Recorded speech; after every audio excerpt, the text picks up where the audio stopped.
নমস্কাৰ। এই মুহূৰ্তত অসম তথা দেশৰ বিভিন্ন প্ৰান্তৰ পৰা যুগুতোৱা হৈছে কেইবাটাও গুৰুত্বপূৰ্ণ খবৰ আৰু এনেধৰণৰ খবৰসমূহ নিতৌ চাবলৈ চেনেলটো ছাবস্ক্ৰাইব কৰি ভিডিঅ'টোত এটা লাইক কৰি দিব। দিবলৈ আজিৰ প্ৰথমটো গুৰুত্বপূৰ্ণ খবৰ। স্বাধীনতা দিৱসত দিল্লী উচ্চ ন্যায়ালয়সহ বিভিন্ন স্থানত বোমা বিস্ফোৰণৰ ভাবুকি। স্বাধীনতা দিৱসৰ এদিন পূৰ্বে শুকুৰবাৰে দেশৰ বহুকেইটা গুৰুত্বপূৰ্ণ স্থানত বোমা বিস্ফোৰণৰ ভাবুকি দিয়া হৈছে। বোমা বিস্ফোৰণৰ ভাবুকিৰে ইমেইল প্ৰেৰণ পঠোৱা হৈছে।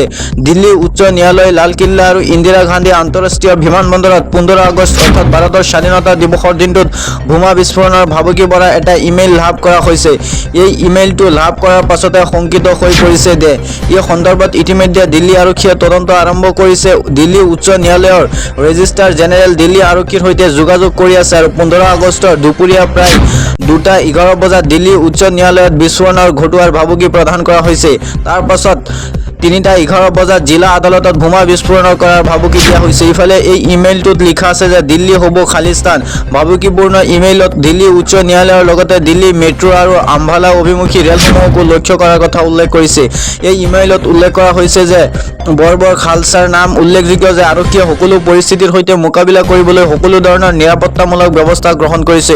তদুপৰি কেন্দ্ৰীয় গৃহমন্ত্ৰী অমিত শ্বাহ আৰু আদালতক লৈ ভাবুকি প্ৰদান কৰা হৈছে। ইয়াৰ লগতে পাঞ্জাৱৰ জাণ্ডিয়ালা গুৰুসহ কেইবাটাও আন স্থানৰ কথা উল্লেখ কৰা হৈছে। ভাবুকিপূৰ্ণ ইমেইলটো লাভ কৰাৰ পাছতে নিৰাপত্তা সংস্থাসমূহ সতৰ্ক হৈ পৰিছে। ইমেইলটো আৰু ইয়াক প্ৰেৰণ কৰা ব্যক্তিজনৰ পৰিচয় চিনাক্তকৰণৰ বাবে তদন্ত অব্যাহত ৰাখিছে। 15 আগষ্টত আন 5টা স্থানতো বোমা বিস্ফোৰণৰ ভাবুকি প্ৰেৰণ কৰা হৈছে।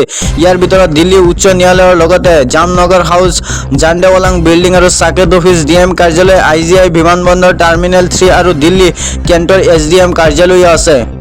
দিবলৈছো আন এটা খবৰ। ভদৰ চাহাব মোক নালাগে। শিৱসাগৰত বদৰুদ্দিন আজমলৰ সক্ৰিয়তা আৰু বানাক্ৰান্তলৈ তেওঁ আগবঢ়োৱা সাহায্যৰ বাবে মানুহে তেওঁক প্ৰশংসাৰে উপচাই পেলাইছে।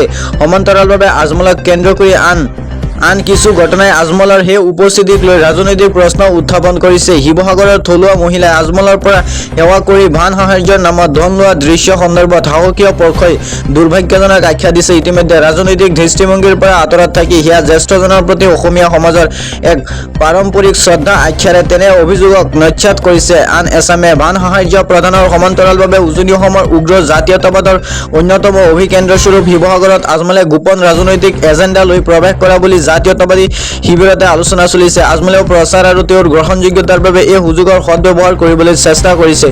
দিবলৈছো আন এটা খবৰ। গুৱাহাটীত জব্দ 88 কোটি টকাৰ হেৰোইন, সৰবৰাহকাৰীক গ্ৰেপ্তাৰ কৰা হৈছে। গুৱাহাটীত জব্দ বৃহৎ পৰিমাণৰ হেৰোইন। 6 মাইলত জব্দ কৰা হৈছে 88 টকাৰ হেৰোইন। গুৱাহাটীত জব্দ বৃহৎ পৰিমাণৰ হেৰোইন। আলমিৰাৰ ভিতৰত থকা ৰঙা বেগৰ পৰা উদ্ধাৰ কৰা হৈছে 10 কিলোগ্ৰাম হেৰোইন। চচলৰ ৰেচিডেন্সি ফ্লেটত বাসৰ পাতি আছিল ড্ৰাগছ সৰবৰাহকাৰী। APS কল্যাণ পাঠকৰ নেতৃত্বত আৰক্ষীৰ অভিযানত গ্ৰেপ্তাৰ হৰদীপ সিং নামৰ সৰবৰাহকাৰীটোক।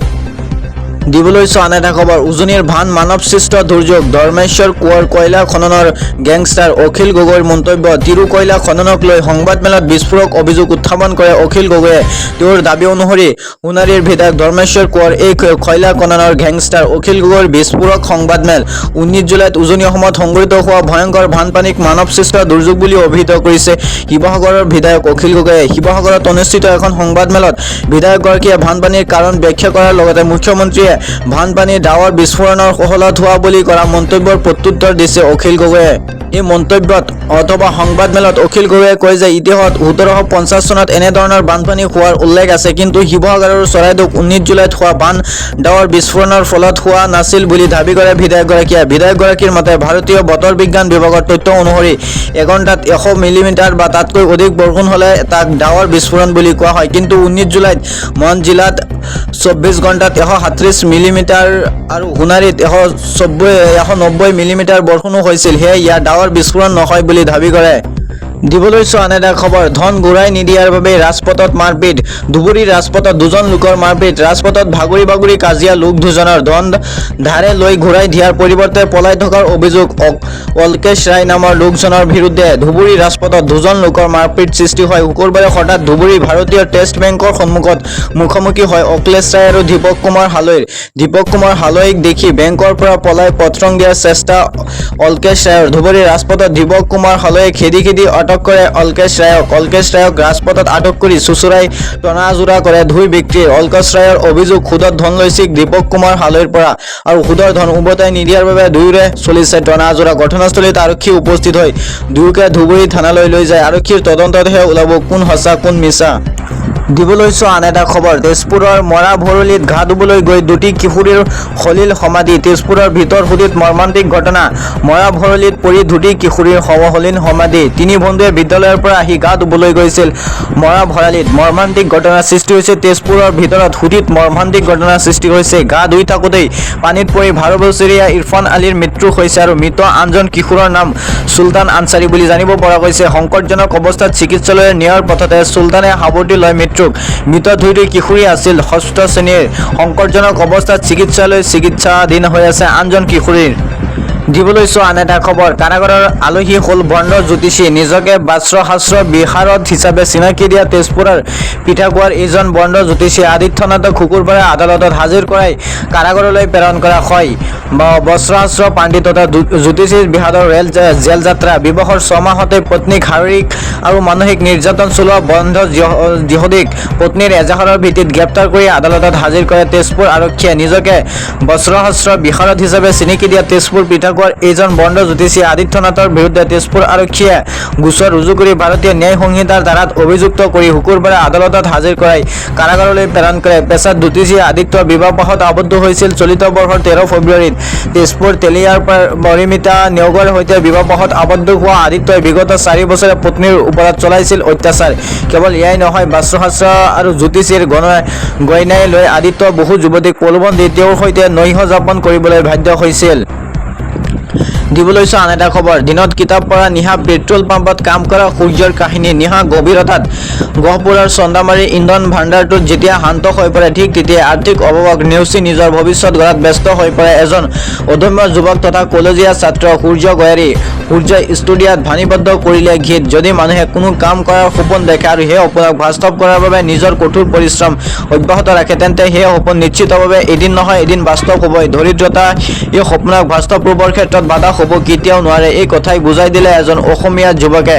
নিশাৰ গভীৰতাত গহপুৰৰ চান্দামাৰী ইন্ধন ভাণ্ডাৰটোৰ যেতিয়া শান্ত হৈ পৰে ঠিক সেই সময়তে আৰ্থিক অভাৱক নেওচি নিজৰ ভৱিষ্যত গঢ়াত ব্যস্ত হৈ পৰে এজন অদম্য যুৱক তথা কলেজীয়া ছাত্ৰ সূৰ্য গয়াৰী। দিনত কলেজৰ কিতাপ পঢ়া আৰু নিশা পেট্ৰল পাম্পত কৰ্তব্য পালন কৰাৰ কঠোৰ শ্ৰমৰ মাজে মাজে তেওঁ তিলকৈ সাঁচি ৰাখিছিল নিজৰ সপোনটি। অৱত সূৰ্যই কচুপাৰ্জিত ধনেৰে প্ৰথমবাৰৰ বাবে ষ্টুডিঅ'ত বাণীবদ্ধ কৰিলে নিজৰ কণ্ঠৰ এটি সুমধুৰ গীত। সাধাৰণ জীৱনৰ কঠিন সংগ্ৰামেৰে ঘৰ লৈ উঠা তেওঁৰ যাদুকৰী কণ্ঠ আৰু গভীৰ সুৰে আপোনাকো নিশ্চিতভাৱে মুগ্ধমগ্ন কৰিব। অভাৱে কেতিয়াও প্ৰতিভাক লুকাই ৰাখিব নোৱাৰে। সূৰ্য গয়াৰী আজি তাৰে এক অনুপম প্ৰমাণ। দিবলৈছো আন এটা খবৰ। ৰাষ্ট্ৰীয় স্বাস্থ্য অভিযান কৰ্মচাৰী সংস্থাৰ মুখ্যমন্ত্ৰী হিমন্ত বিশ্ব শৰ্মাক সাক্ষাৎ।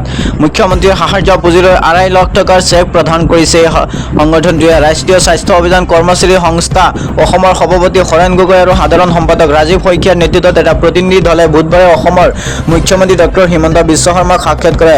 ৰাষ্ট্ৰীয় স্বাস্থ্য অভিযান অসমৰ সভাপতি হৰেণ গগৈ আৰু সাধাৰণ সম্পাদকে মুখ্যমন্ত্ৰী ডক্টৰ হিমন্ত বিশ্ব শৰ্মাক সাক্ষাৎ কৰি মুখ্যমন্ত্ৰীৰ সাহায্য পুঁজিলৈ 2.5 লাখ টকাৰ চেক বিতৰণ কৰে। মুখ্যমন্ত্ৰীগৰাকীয়ে ৰাষ্ট্ৰীয় স্বাস্থ্য অভিযান কৰ্মচাৰী সংস্থাৰ সামাজিক দায়বদ্ধতামূলক প্ৰচেষ্টাক প্ৰশংসা কৰে আৰু তেওঁলোকৰ সমৰাজ্যৰ ওপৰত চৰকাৰৰ কৰণীয়খিনি অতি সোনকালে সম্পন্ন কৰি কৰ্মচাৰী তথা সংস্থাক সহায় সহযোগ কৰি যাব লাগে বুলি আশ্বাস প্ৰদান কৰে। অসমৰ NHM কৰ্মচাৰীৰ হৈ তেওঁলোকে মুখ্যমন্ত্ৰীক ধন্যবাদ আৰু কৃতজ্ঞতা জ্ঞাপন কৰে। ৰাষ্ট্ৰীয় স্বাস্থ্য অভিযান কৰ্মচাৰী সংস্থাৰ কাৰ্যকৰী সভাপতি ৰাজীৱ ম্যাধী, অমিত মজবুৰ, যুটীয়া সম্পাদক শামীম আহমেদ, সদস্য এক প্ৰেছ বিবৃতি এই কথা প্ৰকাশ